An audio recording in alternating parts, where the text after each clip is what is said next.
S, ಈಗಷ್ಟೇ ನಾನು Karunakara cinema premier ಆಯಿತು. ಸಾಕಷ್ಟು ಜನ ಕಣ್ಣಲ್ಲಿ ಎಮೋಷನ್ ಅಂತೂ ಫಿಲ್ ಆಗಿದೆ. ಸೊ ನಿಮ್ಮ ಯಜಮಾನ್ರ ಕಣ್ಣಲ್ಲಿ ಅಷ್ಟೇ ಫುಲ್ ಎಮೋಷನ್ ಫಿಲ್ ಆಗಿದೆ. ಸೊ ನಿಮಗೆ ಪರ್ಸ್ನಲಿ ಹೇಗೆ ಇಷ್ಟ ಆಯಿತು? ಲೈಕ್ ಅವ್ರ ಡೈರೆಕ್ಷನ್ ಬಗ್ಗೆ, ಅವ್ರ ಆ್ಯಕ್ಟಿಂಗ್ ಬಗ್ಗೆ ಹೇಗನ್ನಿಸ್ತು ಸಿನಿಮಾ? ಚೆನ್ನಾಗಿ ಅನ್ನಿಸ್ತು. ಫ್ಯಾಮಿಲಿ ಎಂಟರ್ಟೈನರ್ ತುಂಬ ಚೆನ್ನಾಗಿದೆ. ಎಮೋಷ್ನಲಿ ಎಲ್ರಿಗೂ ಕನೆಕ್ಟ್ ಆಗುತ್ತೆ. ಆ್ಯಂಡ್ ನನಗೂ ತುಂಬ ಕನೆಕ್ಟ್ ಆಯಿತು. ಕೆಲವೊಂದು ಸೀನ್ಸು ಮತ್ತು ಕೆಲವೊಂದು ಡೈಲಾಗ್ಸು ಅದೆಲ್ಲ ನನಗೂ ಕೂಡ ಆ ಮೂಮೆಂಟಲ್ಲಿ ಅಳು ಬಂತು. ನಾನು ಎಮೋಷ್ನಲ್ ಆದೆ. ತುಂಬ ಚೆನ್ನಾಗಿದೆ. ಅಂದರೆ ಹೊಸದಾಗಿ ಇವಾಗ ಬೇರೆ ಮೂವೀಸೆಲ್ಲ ನೋಡ್ತೀವಲ್ಲ, ಅದರಲ್ಲಿ ಕೆಲವೊಂದರಲ್ಲಿ ಕಂಟೆಂಟೇ ಇರಲ್ಲ, ಮೆಸೇಜ್ ಇರಲ್ಲ. ಆ ಥರ ಮೂವೀಸಿಗೆಲ್ಲ ಸಪೋರ್ಟ್ ಮಾಡ್ತಾರೆ. ಬಟ್ ಈ ಥರ ಹೊಸ ಪ್ರತಿಭೆಗಳಿಗೆ ಸಪೋರ್ಟ್ ಮಾಡಲಿ ಅನ್ನೋದು ನನ್ನ ವಿಶ್.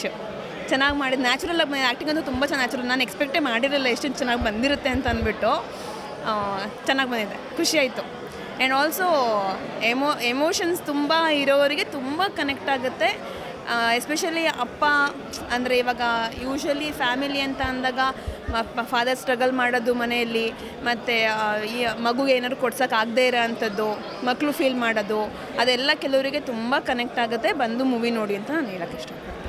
Thank you. ಮೂವಿ ತುಂಬ ಚೆನ್ನಾಗಿದೆ. ಫ್ಯಾಮಿಲಿ ಓರಿಯೆಂಟೆಡ್ ಮೂವಿ, ತುಂಬ ಇಷ್ಟ ಆಯಿತು. ತುಂಬ ಎಮೋಷ್ನಲ್ ಆಗಿದೆ. ಎಲ್ಲ ಬಂದು ವೀಕ್ಷಿಸಿ ಅಂತ ಹೇಳ್ತೀನಿ. ಮೂವಿ ತುಂಬ ಚೆನ್ನಾಗಿದೆ. ಹೇಳಬೇಕು ಅಂದರೆ ಒಬ್ಬ ತಂದೆ ಮಕ್ಕಳ ಚಿಕ್ಕ ಕನಸುಗಳನ್ನ ಕಂಪ್ಲೀಟ್ ಮಾಡೋದಕ್ಕೆ ಎಷ್ಟು ಕಷ್ಟಪಡ್ತಾನೆ ಅನ್ನೋದನ್ನು ಈ ಮೂವಿಲಿ ತುಂಬ ಸರಾಗವಾಗಿ ತೋರಿಸಿದ್ದಾರೆ. ತುಂಬ ಮನಸ್ಸಿಗೆ ಟಚ್ ಆಗೋ ರೀತಿ ಇತ್ತು. ಸೊ ಎಲ್ಲರೂ ಬಂದು ನೋಡಿ ಅಂತ ಹೇಳ್ತೀನಿ.